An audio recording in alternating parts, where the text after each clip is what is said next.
चलो ठीक है। पामेला बाय सैमुअल रिचर्डसन ना, एक सैमुअल एंडरसन भी है, एक पामेला एंडरसन भी है। ठीक, छोड़ो वो बाहर की बात है। Pamela by Samuel Richardson our critical analysis. This presentation offer a critical exploration of Samuel Richardson Pamela, मतलब उनको क्रिटिकली आप लोग एग्जामिन करेंगे। इसका टाइटल ये है और इसका एक दूसरा नाम भी है ना, virtue rewarded, published in 1740. This epistolary novel sparked both praise and controversy. मतलब ये प्रशंसा और विवाद दोनों के बारे में बताता है।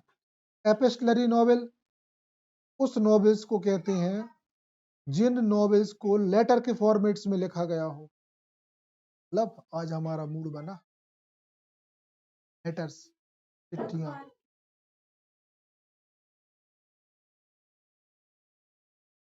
तो सीरीज में पब्लिश होना होता, जर्नल के फॉर्म में, जर्नल। हाँ, स्पेक्टेटर वो तो वो न्यूज सी, वो है न्यूज़पेपर है, तो उसमें सीरीज में छपती हैं चीजें, चीजें सीरीज में छपती हैं। चलो फिर we will delve into the novel theme at a historical context in the analysis examine Pamela's enduring legacy and its controversy। चलो ये तो समझ में आ गया सब कि हम क्या क्या पढ़ने वाले हैं। Now come to the next। 18th century England, मतलब 1700 से लेके 1800 के बीच में जो इंग्लैंड था, द वर्ल्ड ऑफ पामेला, उस समय क्या स्थिति थी? तो द वर्ल्ड ऑफ पामेला का मतलब पता क्या है? जो स्थिति पामेला की थी उस समय स्थिति औरतों की वो, या उस क्लास की, उस क्लास से in the sense working class, औरतों को एज अ मेड सर्वेंट काम करना होता था, जो गरीब होती थी, और पूरा जीवन वो अपने एक दो मेड्स के लिए ही निकाल देते हैं। अब इसी मेड सर्वेंट वाले कॉन्सेप्ट से फिर हाँ, हमें एक और बात याद आ गई। अब ये बात भी अच्छे से सुनना। आज अपन बहुत सारी एक्स्ट्रा चीजें कर रहे हैं, हालांकि तुम्हारे लिए काम की है। ये बात तुम्हें कोई कहीं से पता नहीं चलेगी, लेकिन बहुत अच्छे ध्यान से सुन, है ना, बहुत अच्छी बात बता रहा है, क्योंकि ये द वर्ल्ड ऑफ पामेला से याद आ गया। पकड़ना इस बात को। कैंटरबरी सुना है? 24 स्टोरी कलेक्शन। ये आइडिया इंग्लिश लिटरेचर में जब तुम देखते हो तो तुमको लगता है कि वाओ, फर्स्ट टाइम किसी ने ये तरीका अपनाया और वो सक्सेसफुल रहा। क्या कभी ये सोचा है कि ये आइडिया उनने कहाँ से बोरो किया था?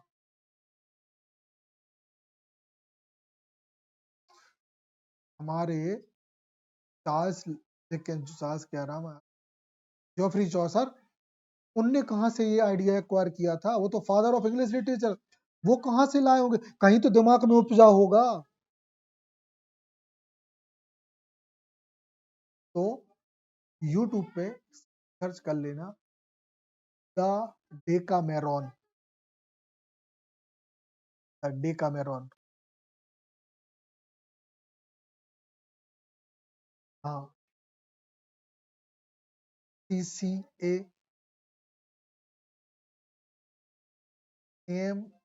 ए है कि ई है, हमें कंफर्म नहीं, तुम तो लिख लो डेकामेरॉन, अपने हिसाब से लिख लो, हाथ में ही है डेकामेरॉन। हाँ, एक वर्क है ये, राइटर का नाम हमें नहीं है, मगर डेकामेरॉन डालोगी ना आएगा।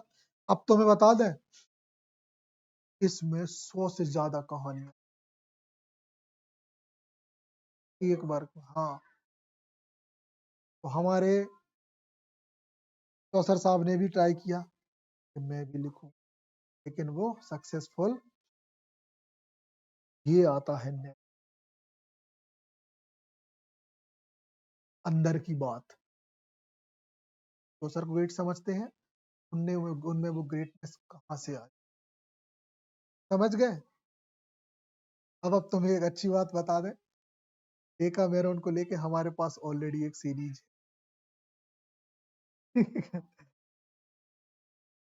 ऐसी ऐसी चीजें रहती हैं। मैं कहीं से मिल गई थी तार की रख।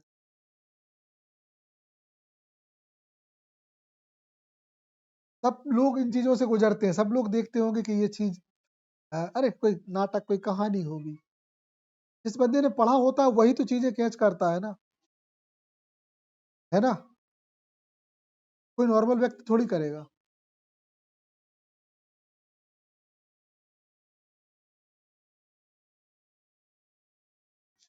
हमारे पास जो सीरीज है उसमें जो बड़े बड़े परिवार से जो औरतें होती है ना, उनके पास एक परमानेंट नौकरानियां होती हैं जो पूरी जीवन लगा देती है उनके लिए,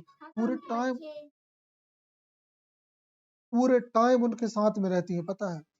और यहाँ तक कि खुद की खुशियों को त्याग त्याग के उनकी, मतलब वो धोखा दे देती है, मारती है, इन्हें पीटती हैं, फिर भी वो उनको समर्पित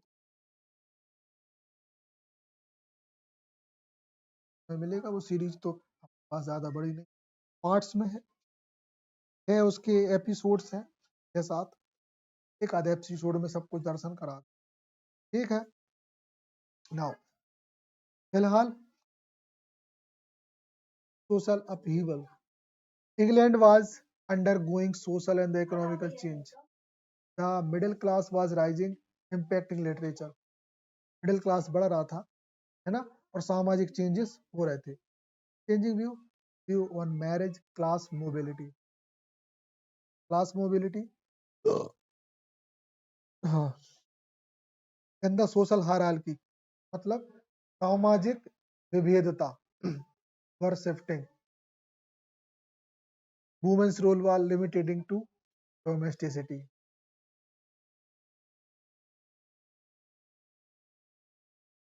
मत करो।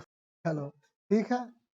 अब देखें की influence, the enlightenment and the Methodist revival shape the era. Methodist Narsinghpur में है, तो मतलब एनलाइटनमेंट मतलब पुनर्जागरण, और मेथोडिस्ट मीन्स पहली चीज पुनर्जागरण हो रहा था, और दूसरा एक नए टाइप के धर्म का, पंथ का समय आ रहा था। ऐसे समझना जैसे कैथोलिक और प्रोटेस्टेंट होते हैं, तो तीसरे आप ये समझ लो क्रिश्चियनिटी में। लेकिन ये उतने बड़ा ग्रुप नहीं है, छोटा ग्रुप है। ये फोटोज को भी पूछता है और बाइबल को भी। तो कभी चर्च तो गए नहीं होंगे, वहां अंदर बाइबल ही रखी है। तुम लोग जाते नहीं क्रिसमस के, तो आराम से वहां एंट्री रहती है, बहुत अच्छा लगता है। क्या बता दें हम, थोड़ी सी पावर आने दो हमें, और हमारे पास और कुछ तगड़ा सा प्लान बना के सब घर भर को उठवा के ले चलेंगे, तब तभी परमिशन मिलेगी, तभी संभव है चीजें। एक खुलता है, संडे को खुलता है, जाओ, कौन रोक रहा। चलो, ये ये बुक वाले ही हैं। बजाओ बजाओ बजाओ। Now come to the plot summary. Pamela's fight for virtue. देखो प्लॉट समरी क्या है। पामेलाज फाइट फॉर वर्च्यू, वो अपनी वर्च्यू, वर्च्यू मतलब अपने गौरव, वर्च्यू मतलब होता है गौरव, अपने सम्मान को बचाने के लिए वो संघर्ष करती है। तो पहला सीन है द परसूट, मतलब परसूट मतलब होता है पहुंच या पाना, है ना, हाँ, pursuit of. Pamela Andrews a servant, एक सर्वेंट होती है, is persuaded by her master, मतलब कौन, उसका मास्टर कौन, मिस्टर बी। मिस्टर बी उसको परसूट मतलब उसको पाने की कोशिश करता है। रेजिस्टेंस मतलब विरोध। शी रेजिस्ट हिज एडवांसेस, वो किस चीज से, वो रेजिस्ट करती है एडवांसेस से, उन फायदों से, अपहोल्डिंग हर वर्च्यू, मतलब जो उसकी जो वर्च्यू है ना वो उसको अपहोल्ड कर रखती है, एंड मोरल इंटीग्रिटी, उसका जो नैतिक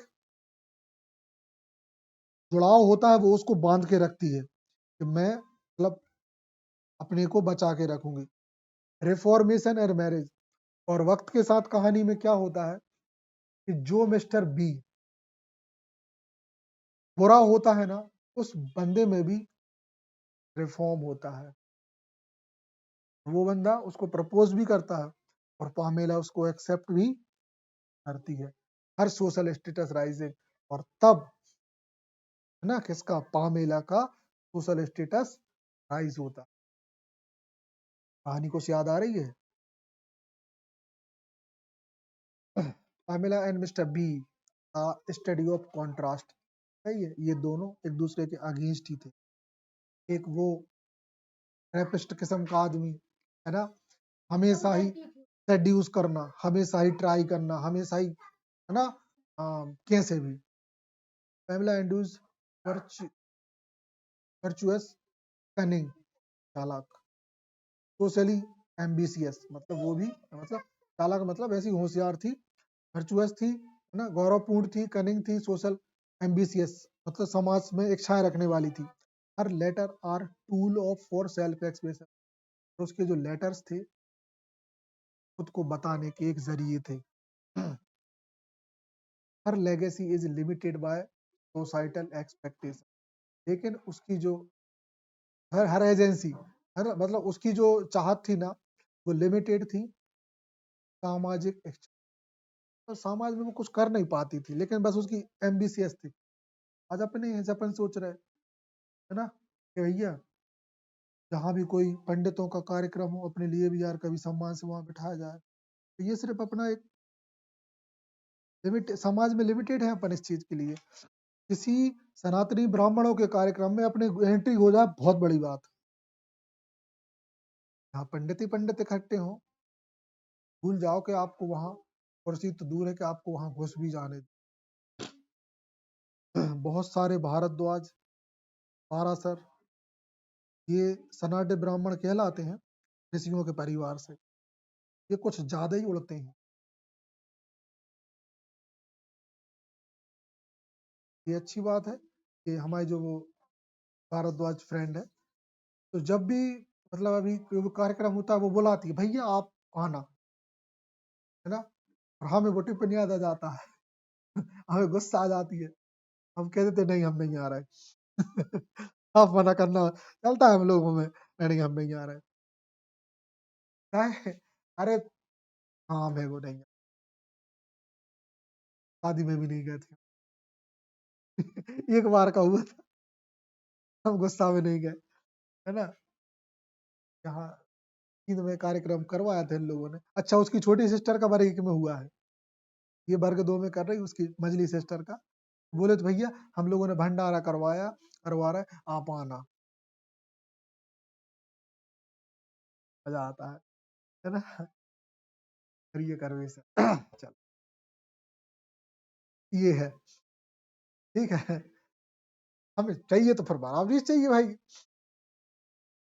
है ना, अड़के लेंगे। चलो अगली कहानी मिसेस मिस्टर बी की। Initially libertine, he undergoes a transformation, lust power and affection drive him. उस भैया को लस्ट पावर और अफेक्शन ड्राइव करता है, वो लेके चलता है। तेरे को मतलब मनगूना, अरे कछु नहीं रे, मन ही मन में दिमाग में काका चलत रही थे वो, आग ही लगी रही थे। हाँ हाँ, है ना, ठीक है।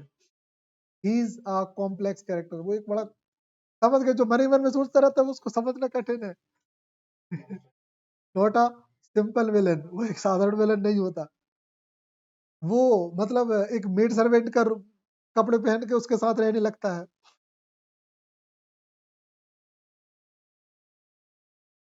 समझ गए ये कहानी, ठीक है, ओवरलोड हो जाएगा फिलहाल आज, सही रहने दे, बाकी की 6 स्लाइड कल देखते, ठीक है।